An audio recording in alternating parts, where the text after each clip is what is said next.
Kami pengen tunjukkan di mana tempat-tempat mereka bersembunyi. Di mana sih Mas kalau bisa disebutkan misalnya?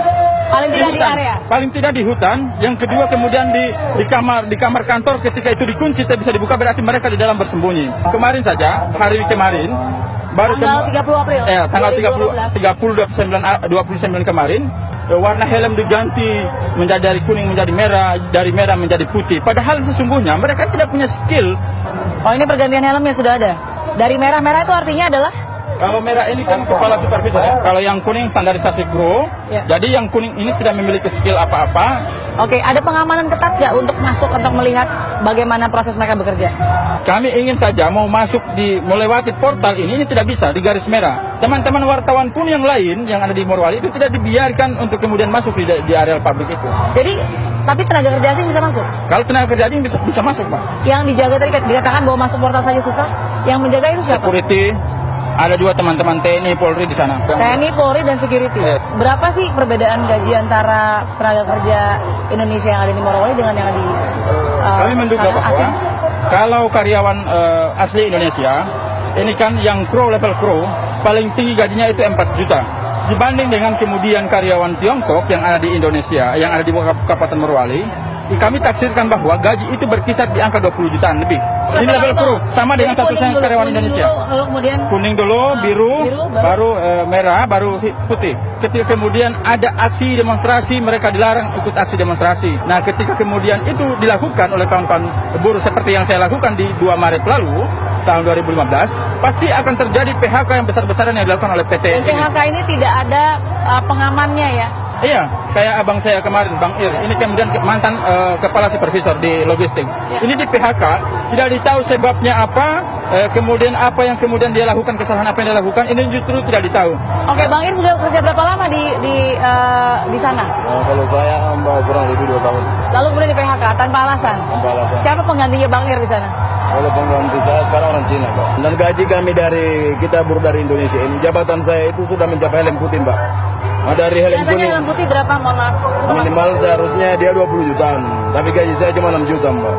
Dibanding tenaga kerja asing ini yang helm kuning gajinya di 20 jutaan. Itu kita bisa ketahui karena kita pernah lihat slip gaji mereka, Mbak, salah satu orang. Saat ini kondisinya apakah bertambah terus atau seperti apa? Setiap hari pasti itu ada ketambahan yang ada di Kabupaten Morowali TKA. Mereka melalui 3 jalur. Yang pertama jalur Sulawesi Tenggara, yang kedua jalur Bandara Kabupaten Morowali, yang ketiga kami duga ada speed yang standby dari Jakarta, speedboat yang muatan 250 orang. Ada tidak sejauh ini intimidasi atau mungkin kekerasan yang diterima oleh buruh dengan konflik ini? Kalau semacam kekerasan saya contohnya, Mbak, kami mendapat kado yang sangat luar biasa dari teman-teman security. Mereka memukul kepala saya dan sampai luka dengan luka 6 jahitan. Ini masih ada masih ada bekasnya. Masih ada bekasnya 6 jahitan. Oke. Ini yang ini sudah tidak apa-apa sekarang kepalanya? Ya, alhamdulillah sudah agak mendingan. Apakah dibantu oleh perusahaan untuk pengobatan? Tidak ada, sama sekali tidak ada. Saya hanya biaya sendiri. Kita akan temukan fakta berikutnya.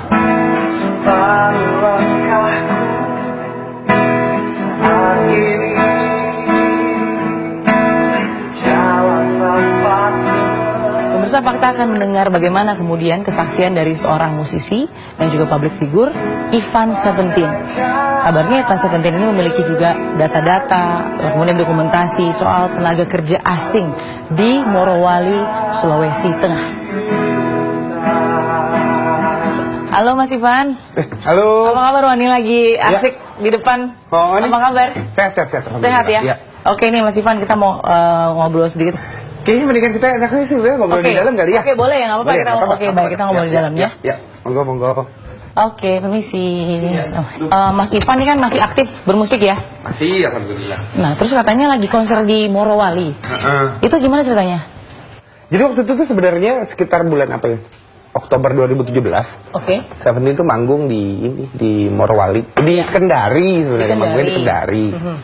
Terus di pesawat itu aku agak-agak heran gitu, kok ramai. Itu udah yang ketiga kalinya.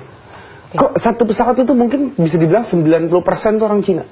Mereka bisa dibilang nih orang-orang Cina daratan nih, gitu. Kelihatannya dari pakaiannya bukan wisatawan, bukan orang Hong Kong misalnya yang suka berpelesir dan berwisata. Mereka lebih ke orang Cina daratan, itu kelihatan banget. iseng aku video. Oke. Itu spontan banget, aku posting di Instagram dan waktu itu akhirnya jadi rame. Aku sempat nanya ke pramugarinya dalam rangka iseng aja, Mbak, ini tiap hari ya? Gitu. Oh, tiap hari. Kok ya pramugarinya itu bilang itu tiap hari, kan berarti banyak banget yang masuk itu. Oke. Di Bandara Jakarta juga rame, pas di ruang tunggu di Bandara Kendarinya mah udahlah. Boleh lihat nggak sih postingannya waktu itu? Boleh. Ternyata banyak yang respon ya. Tuh, ini maksudnya masa wisatawan begini gitu bawa backpack gede, lusuh. Postinganku sempat di komen sama adminnya Kemenaker. Oh, Sempat di komen. oke. Terus Jangan menciptakan kepanikan, ini hanya wisatawan. Lah, maksudnya kelihatan lah ini nggak kayak turis gitu ya? Ini bukan turis lah pokoknya gitu. Iya. Wisatawan tuh loh, ada anaknya, ada istrinya, itu loh wisatawan gitu. Iya. Apa yang menggerakkan Mas Ivan untuk kemudian mau tabayun sendiri? Penasaran ada apa di balik semua ini gitu. Sampai ada yang nge-DM Ya. itu bilang mau ngebunuh. Potong palamu lah. Ini apaan sih gitu, maksudnya ini apaan sih? Gue ngepost gini doang nih, kenapa jadi reaktif sekali gitu, kayak seolah-olah nih kayak panik sekali gini, ada apa ini gitu. Makanya memutuskan aku sebulan kemudian berangkatlah ke Morowali. Apa yang dilihat pertama? Oh, jadi jalan naik turun gitu, hutan, belok kanan kiri, tiba-tiba bum, sebelah kanan pabrik gede banget, gede, super gede. Tahu saat itu namanya apa ya? PT ini kita panggil tuh buruhnya, akhirnya kita panggil. Ada 2 orang, satu yang hubungin aku lewat DM, satu lagi yang perwakilan buruh. Ya. Oh, terus ala-ala investigasi aku rekam lah pakai handphone. Gitu. Teman-teman buruh itu memang sudah bermodal datang ke situ rata-rata modal video, rekaman-rekaman di dalam semua segala macam gitu. Maksudnya kayak ini mas, gua pengen nunjukin nih. Ya. Banyak banget video dan rekaman gue pas di dalam pabrik yang gue pengen tunjukin, lo bisa bawa. Oh, banyak banget, mungkin ada 30-an video dan foto gitu. Jadi akhirnya gue interview lah mereka. Terus apa yang didapat dari mereka intisarinya? Sedih. Kantinnya orang asing itu 2:1 lah. Mereka nyebutin waktu itu kalau nggak salah yang Indonesia itu 9 ribuan, asing itu sekitar 17-16 ribu. Wow. Tapi kantinnya mereka itu 3. Bagus-bagus, AC, apa segala itu ada fotonya. Khusus. Sedangkan kantin Indonesia itu letaknya itu di samping tong sampah. Cuma 1. Terus makanannya banyak sekali ditemukan belatung. Mungkin katanya karena di samping tong sampah. Ini asli, ini benar-benar makanan mereka di foto. Ini yang di kantin Indonesia. Terus Mas Ivan langsung merasa emosional loh berarti? Sedih banget loh, gitu. Di interview itu mereka cerita kalau Pak Menteri itu udah pernah datang ke sana. Pak Hanif Dakiri ya? Ya. Sebelum datang itu baliho-baliho itu udah bertebaran di mana-mana. Bahwa selamat datang Pak Menteri yang Menteri datang. Oke. Ya, diumpetin lah pekerja-pekerja itu gitu.